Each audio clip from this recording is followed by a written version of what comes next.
أعوذ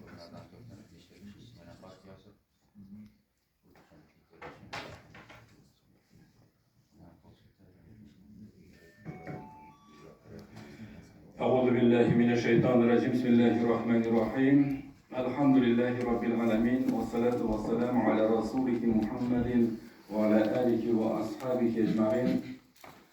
Hürmetli Celil Hazret, muhterem ziyalılarımız, alimlerimiz, hazretlerimiz, bugünkü meclisimizde hürmetlep gelgen konaklarımız, sizlerine her kayıtlarımızda İslam dini kabul edilen 1000 yıllık isimindeki medrese hem Al-Meşid isiminden Allah'ın oluk selamları bilen selam isim ile Esselamu Aleyküm ve Rahmetullahi ve Berekatuhu. Şimdi birinçilerden rahmet eytesik ile mene şu salkın gününü yılıtıp, yirak aralarını yakın etip, medresemizge hürmetler gelgen için sizge ayrım rahmetlerimizni жеткіresimiz kile.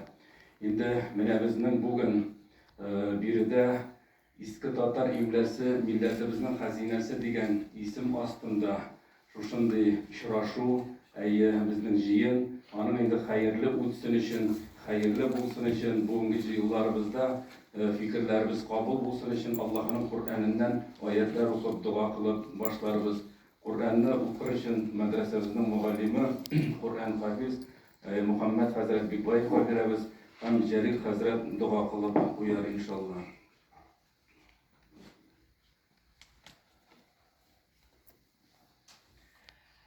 أعوذ بالله من الشيطان الرجيم بسم الله الرحمن الرحيم يا أيها الذين آمنوا اتقوا الله حق تقاته ولا تموتن إلا وأنتم مسلمون واعتصموا بحبل الله جميعا ولا تفرقوا واذكروا نعمة الله عليكم إذ كنتم أعداء فألف بين قلوبكم فأصبحتم بنعمته إخوانا وكنتم على شفا حفرة من النار فأنقذكم منها كذلك يبين الله لكم آياته لعلكم تهتدون ولتكن Allah'ın rahmeti olsun. Endi muhterem cemaat, devamda mene bu yılғы okularımızın teması şıraqlı saylanmagan. İski Tatar imlesi milletimiz hazinesi. Şundan da İski Tatar yazığı Garab grafikisi negizinde formalaşkan yazma miras ol bizning için baradik til yazı meselesine tugul. Ol halkımızın hatırı 1000 yıldan artık devam etken ruhi medeni üsüşünün tiri şahidi, mağrifet tarihi, medrese, mektep turmuşu, edebiyat, fen, din ilmi jiyinişi ekanini bilamiz. Bugün bu konferensiyada toplanmamızın da tök maksatı şul bay mirasımızını barlaw, öğrenu, sistemalaştırу. Ana bugünkü buğunga hem kileşek buğunlarga anlayışlı, yakın, kızıklı etu yolların birgelep uylaşu. Bizning burç iski imleni baratik yuksunu ve sağını obyekti etip kine tugul. Bugünkü milli ruhi turmuşumuzun muhim ülüşü. Kileşek üsüş için nıp nigiz bulsun için qarau.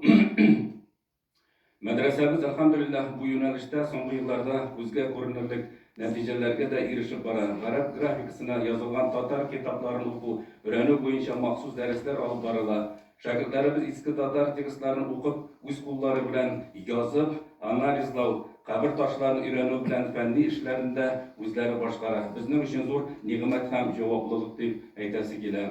Ama bugün biz en birinci şiratta bu işinin negizinde salgan, özümüzün ustazlarımızga bir ayrım rahmetlerimizni aytasımız kele. Çünkü mene 90'ncı yıllarda bizge şu mirasını getirip jetkirige sebepçi bulgan Габдулла Хазрат Саматовқа, Жақпар Хазрат Мүбарак Шинға, Закария Хазрат Минғалиевларға әйтәсе килә.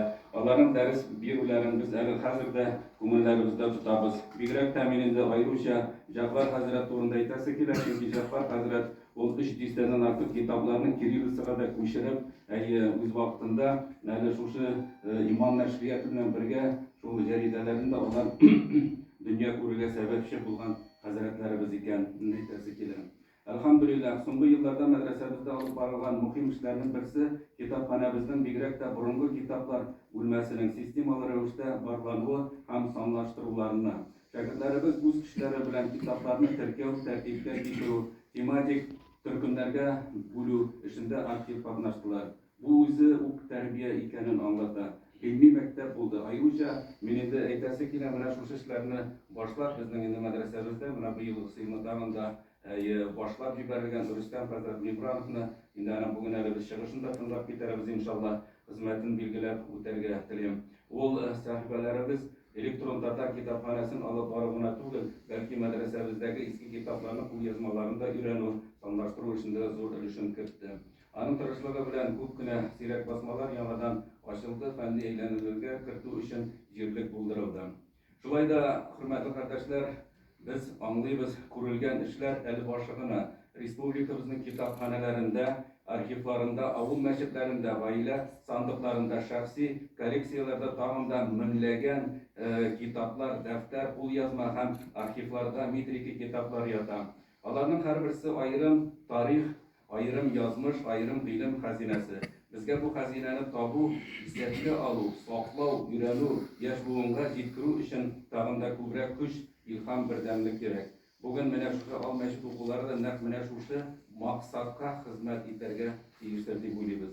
Мөхтәрәм хәзрәтләребез, тарихчыларыбыз, галимнәребез, нәшрият, китапханә, музей вәкилләре, мәдрәсә остазларыбыз һәм шәкертләребез катнашында без милләтебезнең язма мирасын барлау һәм популярлаштыру буенча уртак стратегия, гамәли адымнар турында фикер алышачакбыз, иншалла. Бу эштә безгә һәркемнең тәҗрибәсе киңәше, ярдәме кирәк булачак. Аерым мөрәҗәгать әлбәттә ул яшьләргә, яшьләр бүгенге көндә менә бик игътибар әзәя бара икән инде, без һаман үзебез югалтуга гына дучар була торган булабыз. Шуның өчен дә яшь вакытта бу мәсьәләгә зур игътибар ителсә, иншалла безнең киләчәгебез тагын да көчле булыр дигән теләк белән.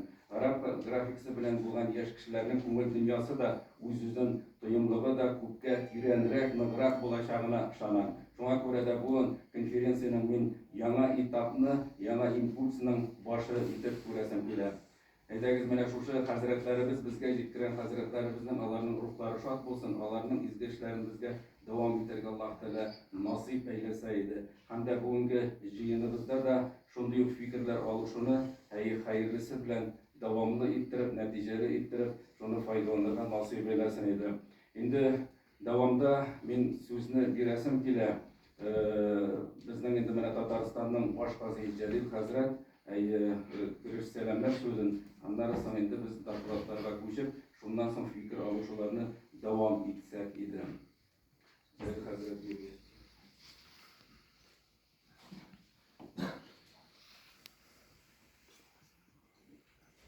أعوذ بالله من الشيطان الرجيم. بسم الله الرحمن الرحيم.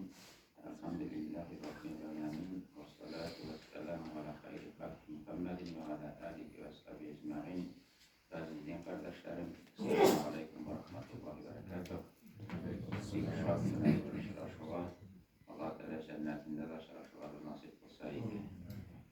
Allah yolunda Müftü Hazretinde selamlar istigat aktaran, bundaki bilget işi, hemen proşkada oturan tabi amaçsızlığını tabi bilmedim. Sonra kalan bu haydi bilen indidir sebepler ilalmagan. Bunda özünün selamlarını aktaran kuştu. Selamun Aleyküm ve Rahmetullahi ve Berekatuhu. Bugünkü yılını indimin bir kirek hem bir oranda ifsanin bizning Anlayan iştirkiler olsan bir teşekkür olsun. Enver Kayriler, Marsil abiler, Kayrettin Kumyani Mesut abiler, onlar bizning mirasımızı bizge jitkirib işe hayran işe kaldırdılar. Ne bugün nesele girip türese Merdenge ya İrak'tan Kadif baş oturatağız.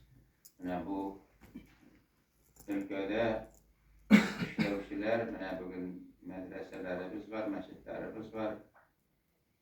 Şakirtler arasında bizden yeterlik değil deyip sanıyorum.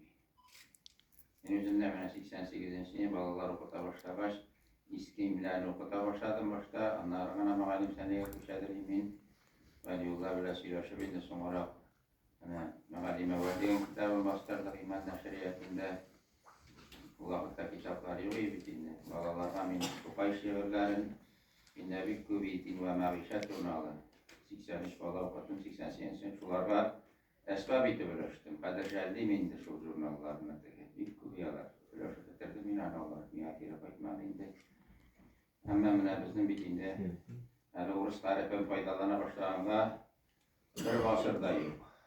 Ama şimdi bütün mirası, bütün faydalımız tarifinde. Şuna göre medrese şirketlerine bu istimlerini okuturga, üretirge gerektir. Belki kursava işler şekilde zor olmayan kitaplarını verip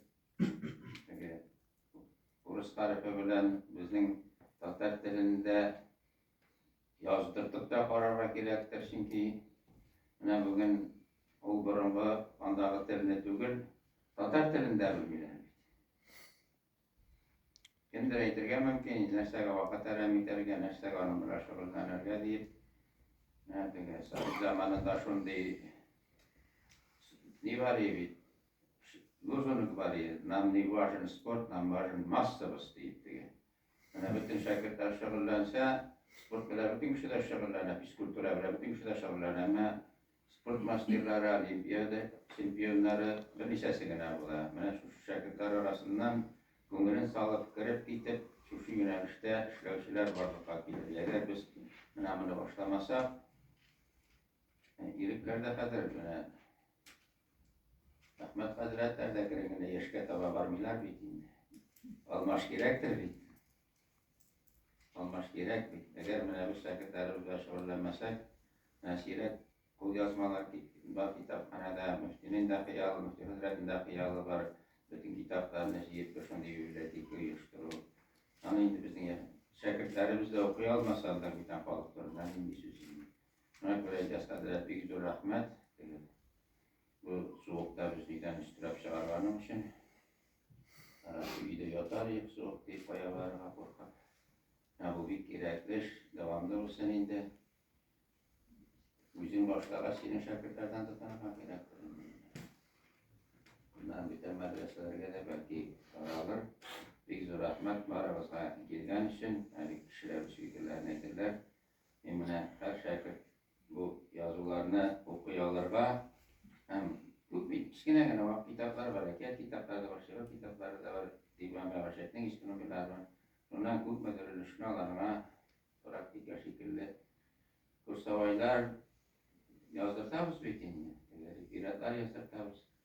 Belki min çalışamdır indi. Min de 70'den sonra akıl bir geyvet işlemi. Ama İlyas Hazret bir güzel rahmet, bir gerekli verine, bir gerekli vakitte kurbattığın deyip saniye min de ona rahmet olsun. Sen sağ işlerge yazsın, şakirtlerimizge de iliminin bu işinde ilerlerge Allah Teala nasip kılsaydı. Esselamu Aleyküm ve Rahmetullahi ve Berekatuhu. Allah'ın rahmeti olsun Celil Hazret. Sizin bugün nasihatleriniz var. Vakitte da bu yürekli turunda siz ayrım anaga beye birgende de biliriz. Şimdi bugünküsü benim tertibi bilen sizlerle tanıştırıp bitiriz. Bizim şimdi 2 saat vaktimiz kursunda beyelengen. O da bulsa şimdi biz 12. hatta halik tamamlarga teyiş olabız. Allah birse. Anlarsan Kilgen konaklar bilen de tanıştırıp bitirge ruhsat ederiz. Bizden yine sizin karşınızda çıkış yasağı Tatarstan'dan başkazi Celil Hazret, fazlıyız. Allah'ın rahmetli bilgen için.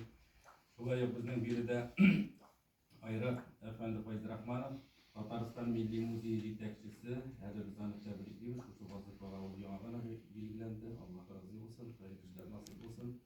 Şulay bizden Rauf Hacı Hasanov Bütün Dünya Tatar Kongresi'nin Aksakallar Şurası Reisi biri de Rahmet. Niyaz Hazret Sabirov, Tarih Fanları Kandidatı, Apanay Meclisi İmam Hatibi, İmam Neşriyeti Yetekçisi. Allah'ın rahmeti. Ahmet Hazret Sabirov, Apanay Meclisi İmam Hatibi, Medrese Muallimi, Yemeğin Duşuşu ülkede bilgiç olarak Hazretlerden alıp kalgan özünün nasihatini bugün etibde gider inşallah. Yürek Efendi Hadiyev, indi sizane hayatbaşılarınız bilen Tataristan Respublikası Milli Kitaphanesi'ndeki uzun basarı, büyük hizmetleri bilen tanış, Allah razı olsun sizge. Şulay Ayrat Hacı Zahidullin, Tataristan Respublikası Milli Kitaphanesi'ndeki bu yazmalar hem eski kitaplar bilen işler boyunca yeterli. Muhlas Hacı, Allah razı olsun. İndi bizim için şulay yok.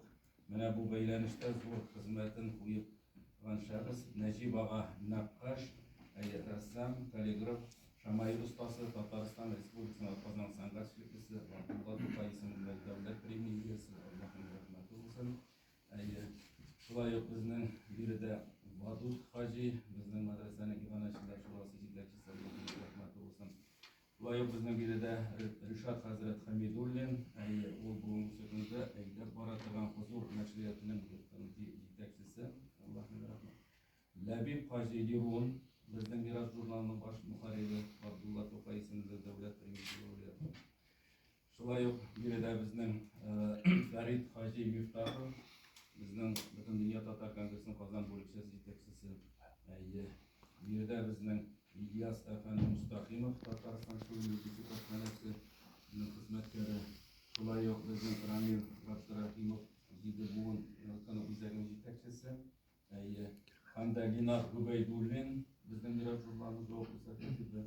Şulay yok bizden indi mene Rüstem Hazret Bölüullin, o Kazan şehirinin Sovet rayonu muhtesibi, mühim birinci Kazan şehirinin eli muhtesibi de olur. Hoş muhtesibi. Vakit illa sayı. Veliullah Hazret Anta İskimler diyen gazetede Rüstem Hazret çıkardı. Onu koyun efendim. O burada çıkardı bir kurtarışla koyulan. Şulay bizden mene kelip gitti, seferden eli saat 5'tegine koydu, şuna kadar aramasından bizge keldi. Süleyman Efendi Rahimov, bütün Dünya Tatar Kongresi'nin başkanı komitesi yetekçi orunbasarı, Milli Mağarip, Medeniyet hem Sport Komitesi yetekçisi. Sizler bir zor vazifani kılganlar. Şimdi muhterem cemaat, bizden indi bugün şunday tertipte alıp barımız indi. Başta naklat yasavçılarını tınlap gider, bizden 2 kişi indi. Ondan sonra indi biz şunu bir kengashou formatında alıp barımız indi bilen. Men indi sözünü bir resim kile Şuşu Rüstem Hazret İmranov'a, Sahabelerinin elektron kitaphanesi yetekçisi, medrese muallimi özünün çalışını başlar. Rahim edeyim. Assalamu alaikum wa rahmatullahi wa barakatuh. Hürmetli konuklar. Ben mikrofonu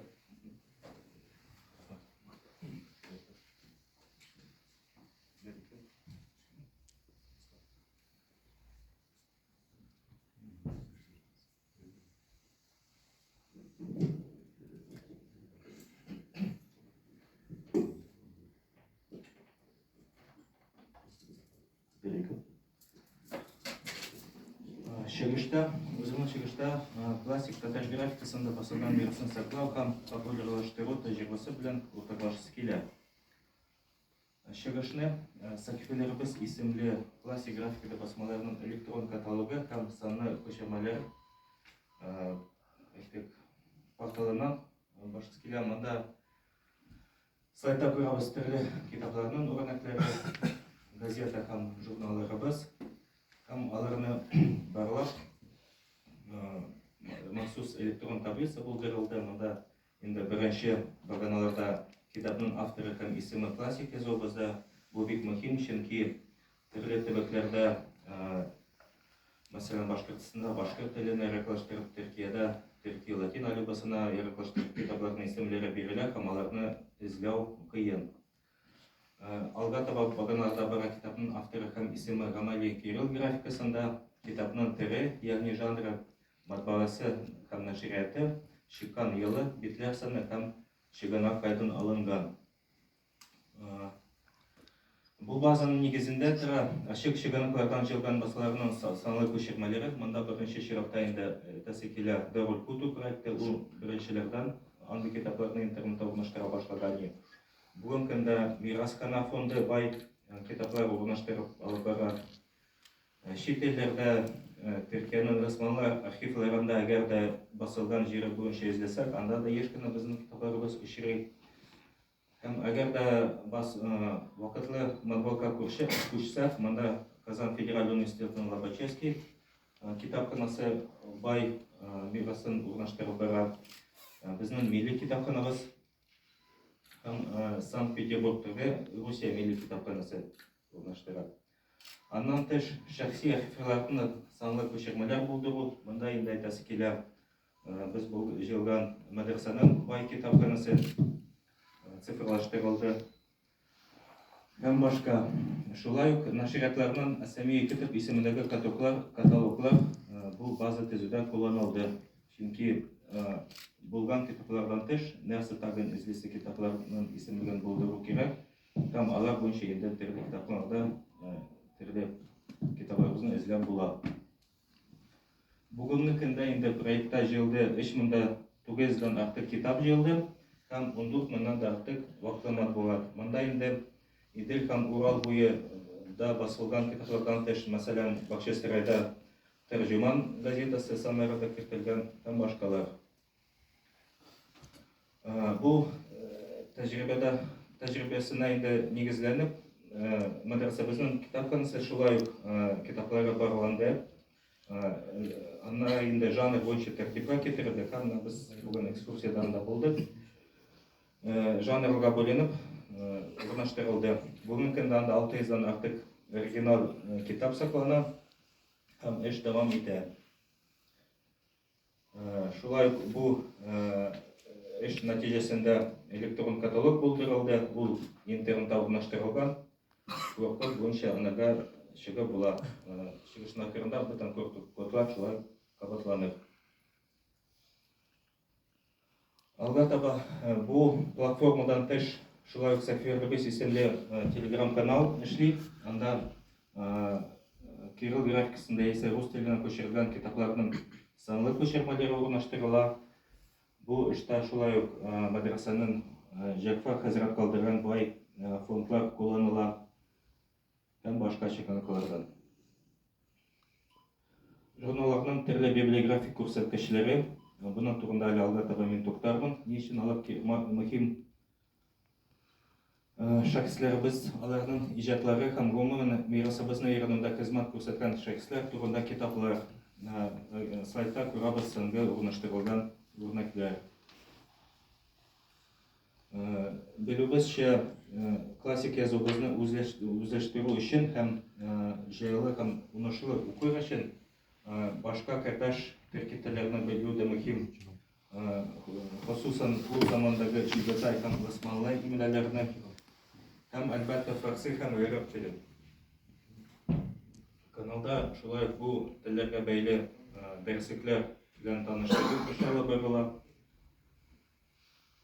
Һәм бүгенге көндә классик язуыбызга якын, мәсәлән, Афганистандагы үзбәкләр кулланышта булган китаплар, яисә Ирандагы Азербайҗан халкы кулланышта булган китаплар белән таныштыру эше алып барыла.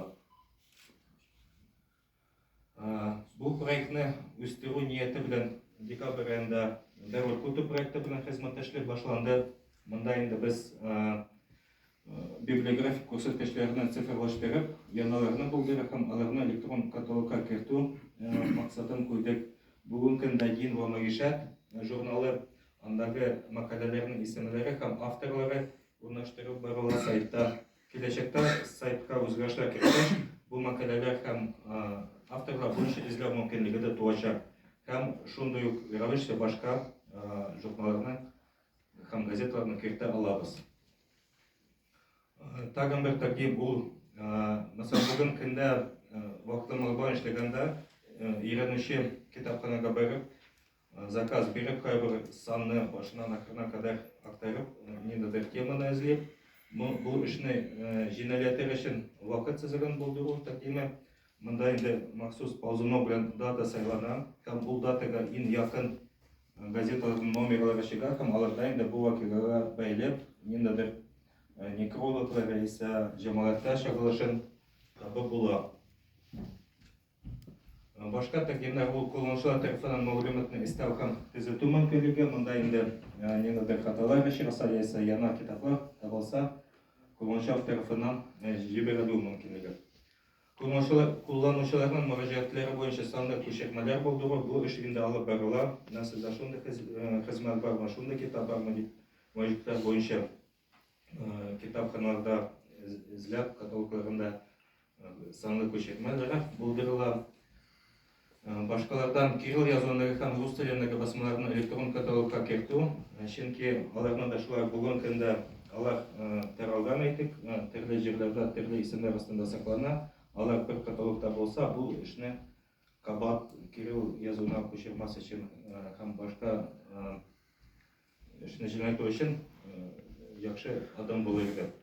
Һәм классик графикасында сүзлекләрне цифрлаштыру, бу инде безгә киләчәктә мобиль кушымталар булдыру мөмкинлеген бирәчәк һәм ул сүзлекләрне актив кулланышка кертәчәк. Күчәбез классик графикада заманча контентка, шулай Дарул Кутуб нәшрияты белән хезмәттәшлектә Ахмад Хади Максудин Габадат Исламия компьютер форматында җыелды. Бу эш алып барыла, киләчәктә ул китап буларак чыгарга тиеш. Һәм башка әсәрләр. Монда алга таба таныштырасы килә төрле телеграм каналлар белән, мәсәлән, Иске имля дигән телеграм каналда совет заманындагы классик алюбасы, классик язу безгә күчерелде, эксперимент, шундый әйтик символик рәвешендә. Төрки татар дигән каналда яшь аудитория өчен комикслар урнаштырыла, алар шулай ук классик язу бездә, мәсәлән, Милләр татар дигән ясаган Ибн Фазланың Болгариядән сәяхәте турында яисә Габдулла Тукайның әсәрләре һәм башкалар. Милли татар китабы йортында имля түгәрәге бүгенге көндә эшли даими рәвештә һәм күптән түгел анда татарча диктант классик графикасында үткәрелде. Монда инде тәкъдим мондый чараларны даими һәм ешрак рәвештә үткәрергә. Төрки язмалары дигән каналда әсәрләребезнең аудио язмалары урнаштырыла башланды. Һәм шулай яшьләр аудитория өчен Иннәрдә печенье дигән чат эшли, анда язылу күп процентта Иске имлядә алып барыла, шулай төрле менюлар урнаштырыла. Үз аудитория өчен кызыклы адым. Алга таба нәрсә? Классик графикада контентны популярлаштыру эшләнүдә мөһим. Укыту эшчәнлегендә һәм яңа материал бастыру өчен стандартны булдыру өчен ки хәтта язышу вакытында бу сүзне ничек язарга икән сырлау туа һәм ниндидер әйтик өйрәнү өчен булса да стандарт булдырылса, бу бик эшне җиңеләйтер иде. Классик графикада даими рәвештә диктантлар үткәрү турында әйтелде инде һәм яңа контент булдыру өчен әйтик яшь аудиторияны рухландыру. Шәкертләр белән эшчәнлек турында әйтәсе килә. Соңгы вакытта мондый эшчәнлек дәвам итте һәм үз эшчәнлегебездә без гамәли ысулын кулланабыз. Җиңелчә генә әсәрне укып, андагы кагыйдәләрне ишарткан сайын аларны тәфсилләп инде өйрәнәбез. Һәм бу эшчәнлектә киләчәктә кулланыр өчен Lisan.Tatar дигән мәгъриф порталындагы хезмәтләр турында әйтәсе килә. Монда заманча кулланма чыгарылды. Ул электрон форматта булса да аны бастырып чыгарып була. Анда кул басма һәм кул язмалардан тыш метрика китапларын һәм кабер ташларын уку өйрәтелә. Һәм Ахмад Хади Максудин Әхкам шәрия китабы нигезендә дини текстларны уку өчен дәреслек чыгарылды. Монда текст бирелә классик язубызда, бүгенге гамәли кирилл язубызда һәм русча тәрҗемәсе монда өйрәнүче чагыштыру метод буенча тиз вакытта үзләштерә ала. Бүгенге укучылар өчен катлаулы сүзләр аерым төс белән билгеләнгән.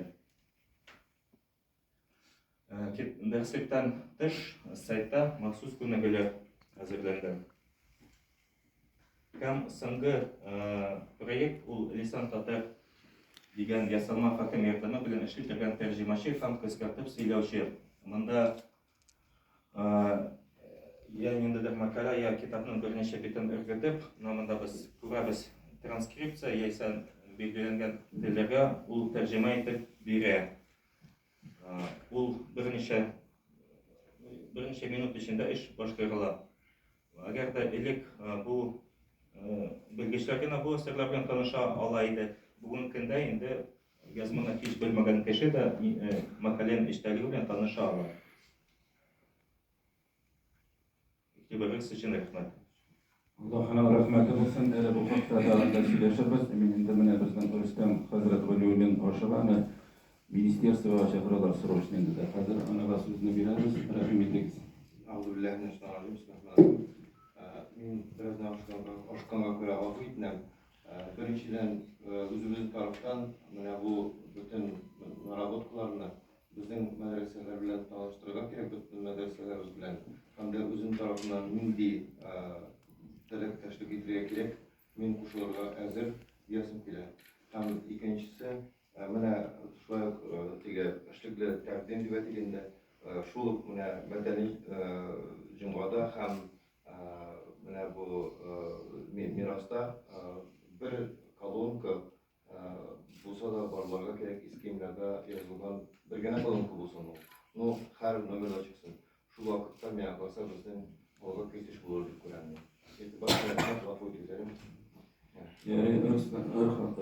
Рәхмәт Рөстәм хәзрәт. Инде җәмәгать менә без инде беренче башта шушы Рөстәм Гимрановның әле чыгыш ясаганын диққат белән карадык. Аллаһның рәхмәте.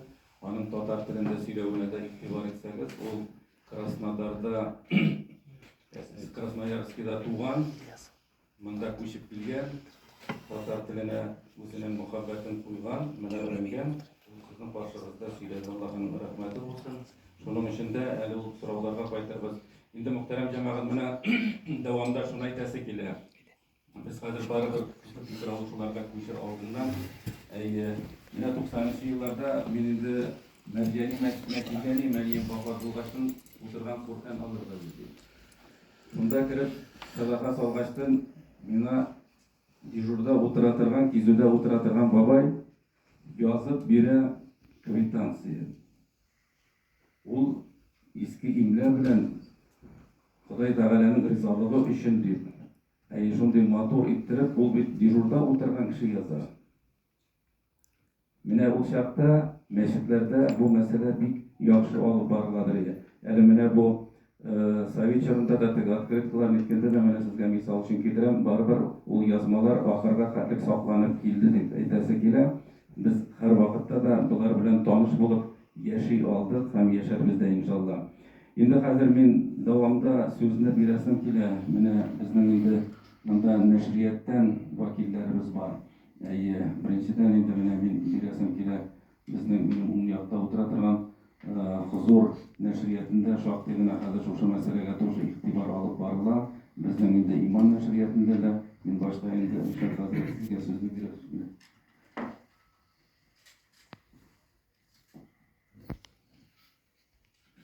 Bismillahirrahmanirrahim. Elhamdülillahi Rabbil alemin. Vessalatu vesselamu ala seyyidina Muhammed ve ala alihi ve sahbihi ecmaîn. Hürmetli prezidium azaları, hürmetli konaklar, katnaşıcılar, selamun aleyküm ve rahmetullahi ve berekatuhu. Sizden de tema bik aktual, bu bik gerekli.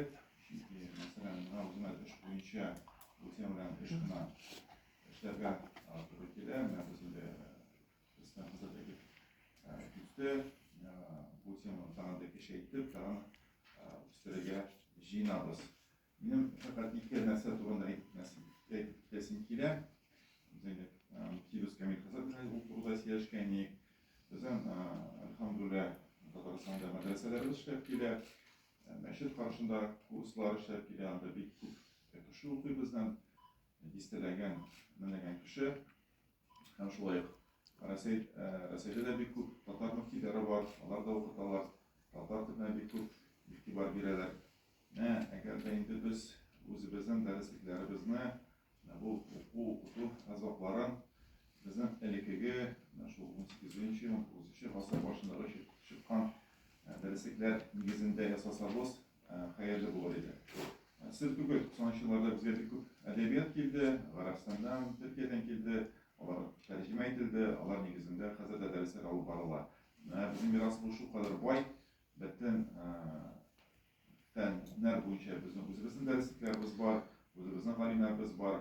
Eğer de biz alanı aşımında ko'tarib, şu kitaplar negizinde medreselerimizde, işlerimizde derslikler işletip, onlardan turmuşqa aşırsanız, benim fikrimce, şundan da bu zor adım bulur idi. Bu birinciden. İkinciden, şundan da medresem kızada etip gittiğinde internette bizim bu kitaplarımız onun tava başladı.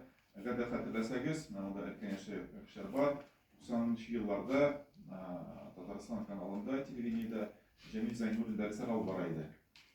O Arap dilini öğreteydi, iskimleri öğreteydi. Hem kişiler, bir kurt kişiler ana şu yaratıp paradılar. 5 yıl devamında o tapşırı vardı. Biz Teyirluğa müracaat ettik. Kızına karşı o tapşırılar hazır bir yok. Yok'a çıkan. Ama aytasım ki şu tapşırı arkasında bu kişilerde bu bizim Arap öğretisine iskimlerine məhəbbət uyata aldı. Şu an buraya benim fikrimce bizge iskimler bu medrese yurtlarında, kısalarında olmasıydı. Anlatan da köpek popülerlaştırmak gerek, televizyonlaştırmak gerek. Elbette başta ayda anlayayım. Ama başka işler de var, orada ulaşacak. Hemen biz anlaştıramasa biz, onun neticesinde kura almamız. Yeter intibak halkında. Tırışkan da var, taşakka da var. Şu an göre bizge şunu tırışlık göstererek gerek, bu ülkede işimizin tarafındaki şey gerek. Çünkü Tatar cemaatçiliğine de bu iskimlerini dağıtarak gerek. Onlarda da muhabbata, məhəbbət uyansın. İlyas kadar teklif gitti. Şundan da Tatar dilinin bilməkçiler de bir hazır. Yaşlar da hazır bir Tatarca bilimler. Biz işlemeseniz geçersin. Dua kılıp, ortada yerden sırap, bu işine başkarsanız, benim fikrimce onun neticesi de hayırlı olur. Selamun Aleyküm ve Allah'ın rahmeti olsun Rüşat Hazret, sizin yine bu neşriyette şu meselelerinin siz bir itibarga alasız, o devamlı olsun. Yine o bir basmada biz bitini görürüz. Ben şu vakitte eylesim ki de biz vaktinde Veliullah Hazret bu meseleye zor itibar iteydi o. Assalamu alaikum wa rahmatullahi wa barakatuh. Allah Teala başımızga da özünün selamın, rahmetin, ham barakatını eriştirseydi. Bek mühim şarada katlaşabız. Bizning 1000 yıllık yazma edebiyatımız Arap yazı bilen yazılgan hem şu boy miras bilen tanış bulur için Arap yazım İran'ın bek mühim. Allah Teala Yaz Hazretke şu işte katnaşkan barlık muallimlerge yardım etseydi, bu işini devam ettirgen nasip olsaydı.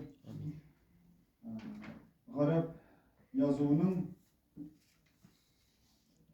muhimliği nersede? Niçin o yazımı öğrenmek gerek? Birinciden eski kitaplarını okuyalar için, ikinciden Allah Teala'nın rahmetine, bereketine erişir için. Şu yazı, Arap yazı, bu Kur'an bilen beyli. Bu Kur'an'daki harfler. Ama şu yazını öğrendiğinde biz savapka erişiriz. Kirillitsa'dan yazılan tekstlerini okuyanda anday bereketke erişmezke mümkün. Arap yazı bilen yazılan tekstlerini okuyanda biz isteme açılarga erişirge mümkün. Hem şu an göre şu yazı bilen yazılgan kitaplarını taharatsiz oku edepsizlik bolup sanala. Çünkü anda Kur'an sözleri var, anda şeriat düşünceleri var. Şu an göre şu Arap yazı bilen yazılgan kitaplarını okuganda taharatlı bolu bek mühim. Hem şulay yok aytırga kerek iman naşriyatında bu yazımı öğrenler için çok kına kitaplar çıktı. Mesela Muallim Avval kitabı, onlar türlü derslikler Ahmet Hazretleri bu turdaydır. Hem gazetelerde şahaydı, Veliullah Hazret özlükten Tatar tilini öğrendi, hem şu tilinin halkımızın bay mirasının ahamiyetini жеткирер için Arap yazı bilen yazılan gazetelerini de şaharaydı. Hem şu gazetelerini Necip Nakkaş hazırlarga yardım etti, Cafer Mübarek yardım etti. Allah'ın hizmetlerini Allah Teala kabullerden kısaydı. Barımızga da şu yazını öğrenip, bağlarımızga, mutlarımızga da öğretilirge nasip olsun. Birinciden, öz bağlarımızga öğretilirge gerek, anıklarımızga öğretilirge gerek. Eğer de biz bağlarımızga da öğret alsak, onlar da özlerinin bağlarına öğretilirler. Hem şöyle bu yazı, bu miras saklanacak. Allah Teala barımızdan da razı olsaydı. Selamun Aleyküm ve Rahmetullahi ve Berekatuhu. Allah'ın rahmeti olsun. Niyaz Hazret, işleriniz devamlı olsun. Benim de bile bu ülke bilen beyli bizning halk arasında popülerlaştırу boyunca doğrudan doğru bilgich olarak da halk arasında tanılgan ressam da kaligraf da olarak, şamail ustası olarak çok şairler boyunca da zor bilgich. Benim de Necip Ağa Nakkaş'a sözünü veresim gelir.